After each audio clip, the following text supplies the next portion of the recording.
Good evening, everyone. For dinner tonight, we're going to be having jerk chicken drumsticks, a candied vegetable medley consisting of onions, red peppers, green beans, potatoes, and carrots, buttery white rice, and buttermilk cheese biscuits, and chocolate shakes. We've got an oven preheating to 420. We've got a cookie sheet with parchment paper,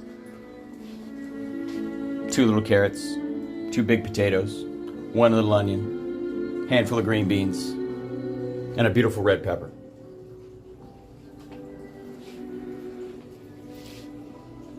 When cooking chicken drumsticks or any cut of chicken with the skins on, if you're planning to sauce the outsides, in my opinion, it's much better to remove the skin or just buy skinless, so that flavor really adheres to the meat and you can prevent any of that really unpleasant, rubbery, gristly fat in your mouth. That's not very palatable in my opinion.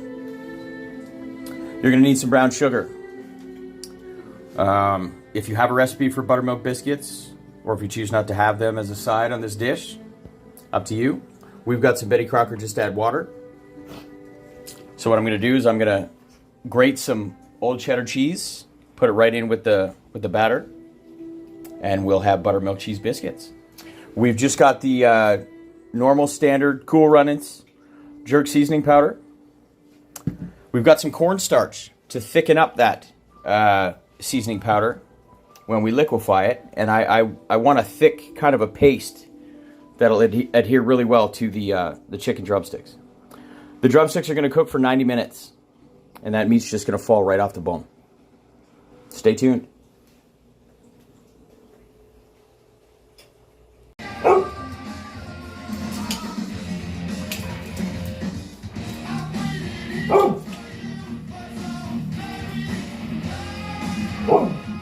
You guys excited about dinner? Jerk chicken.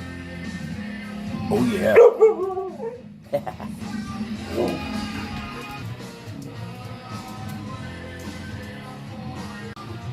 All right. Got our chicken skin. Oven is preheating to 420.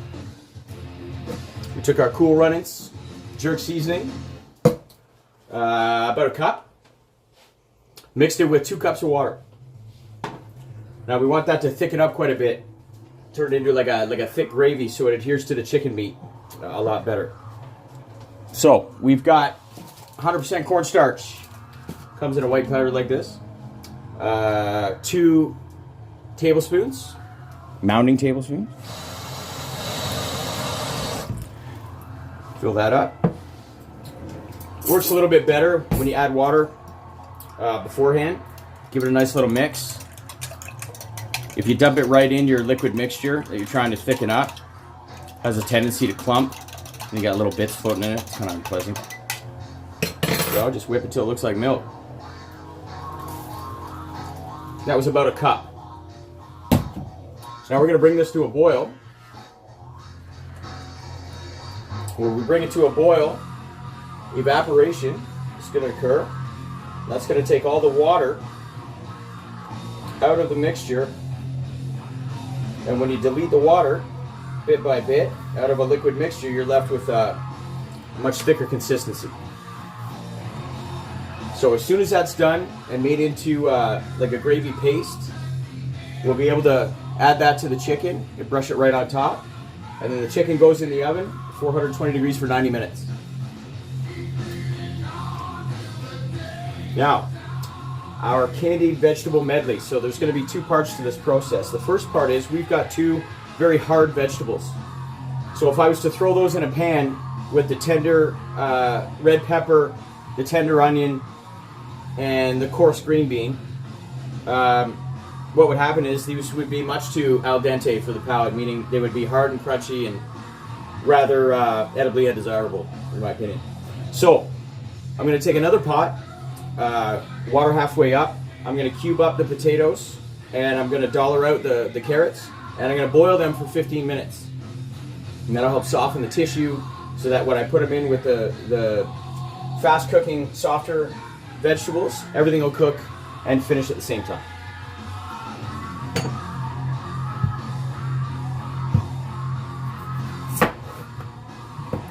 how I cube my potatoes. Cut them lengthwise. Strip 1, strip 2. Cubed up, ready to go.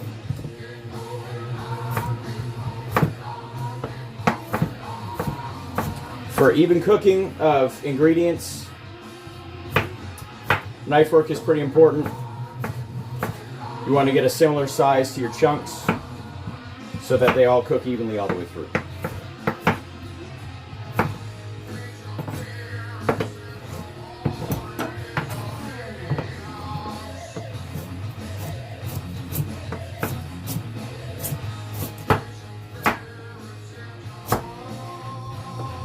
Carrot dollars, potato chunks.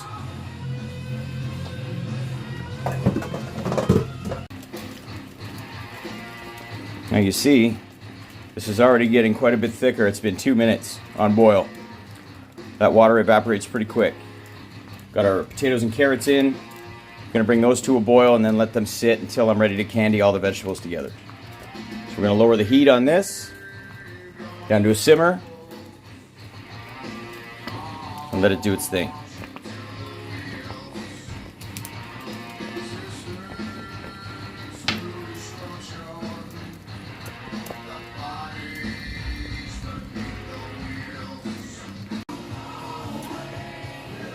All right, so we've got our jerk sauce thickened to a nice consistency.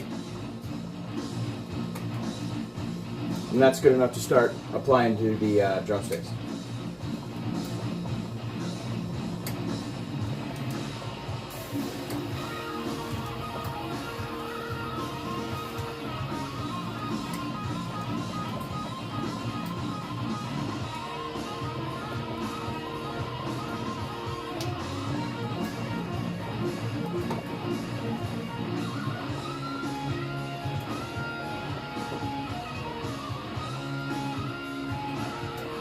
Now we're going to keep the sauce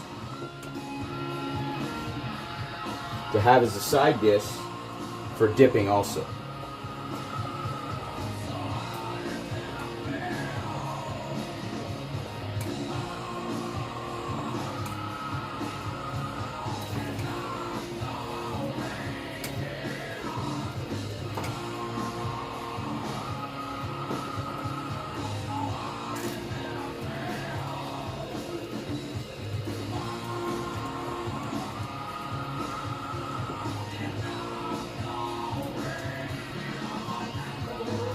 And now once during the cooking time in the oven,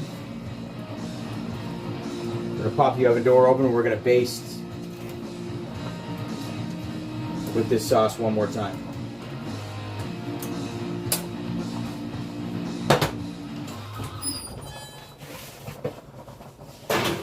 In the oven, 420, 90 minutes.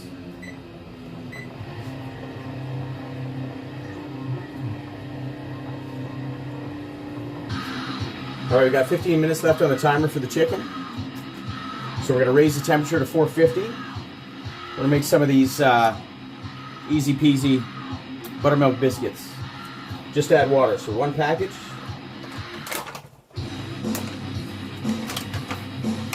Half cup of water.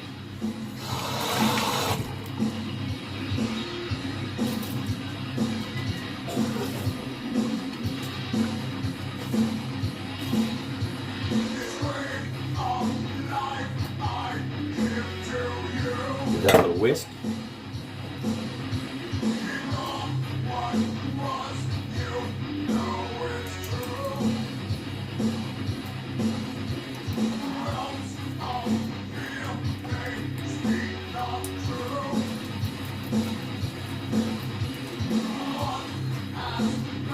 Like a thick pancake type consistency. Watch out, buddy. We're gonna add some cheese.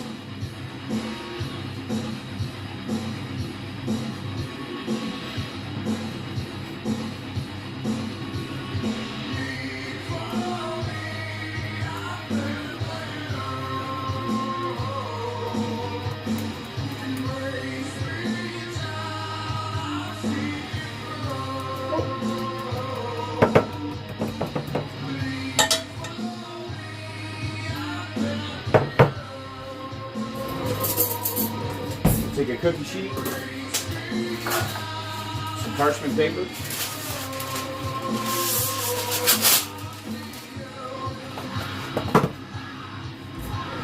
we're going to spoon 2 scoops for each biscuit.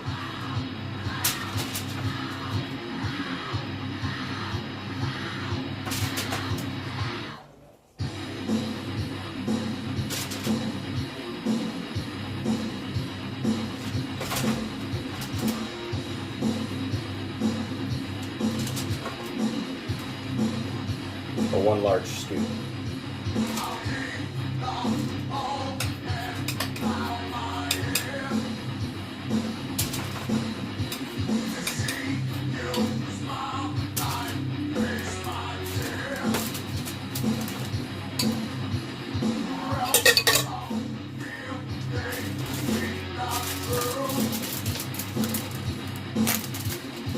We're going to put those on the low rack underneath the chicken for 15 minutes. When they're both done, they're all done. Now it's time to candy our vegetables.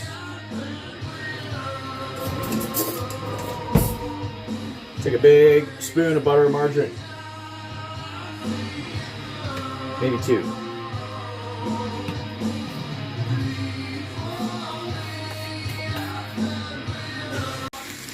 All right, so we've got our cut vegetables in a pan on medium-high heat. We've added butter, and the butter is all melted, but we use margarine today. Now we're going to take brown sugar.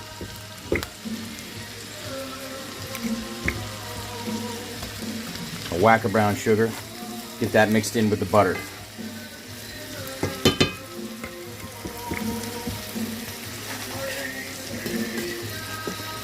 And as the sugar and the butter become one, we're going to add a beautiful sweet glaze to all the vegetables.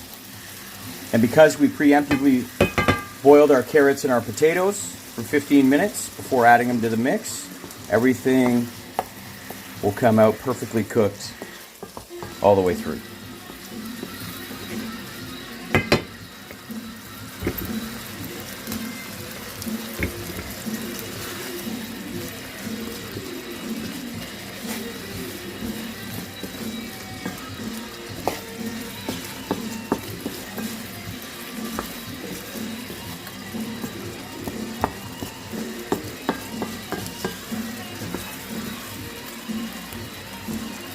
Add a little more butter, a little more sugar.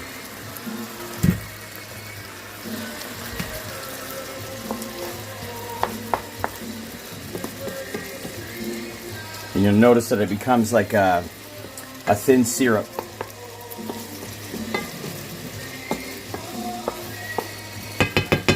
That will start to thicken as the moisture evaporates out.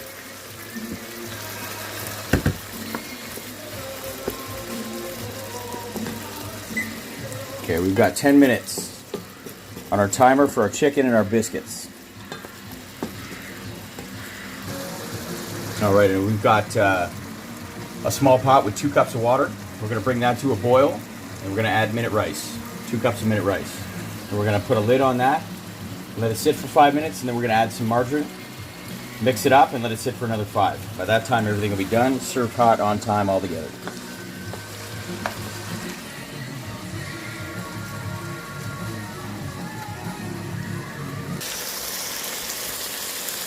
Now you can see that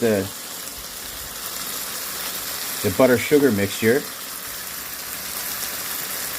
got a thick consistency. It's thickening anyway. We wanted to get a lot thicker than that. We're going to turn the heat down to a simmer. But there's still an abundance of moisture left in the pan. Our water is boiling, so we're going to add our 2 cups of rice. We're going to throw a lid on that and move it off the burner. Leave that for about 5 minutes.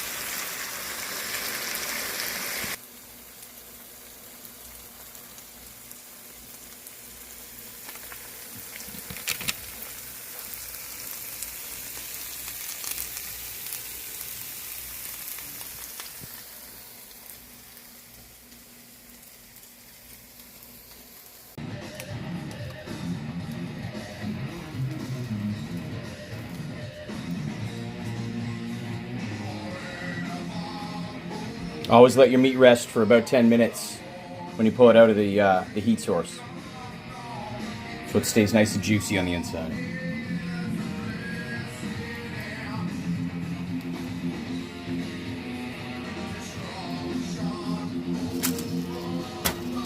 And a friend of mine named Barb Cameron taught me that using parchment paper is fail-safe, perfect every time, no matter what you're cooking. Thank you, Barb.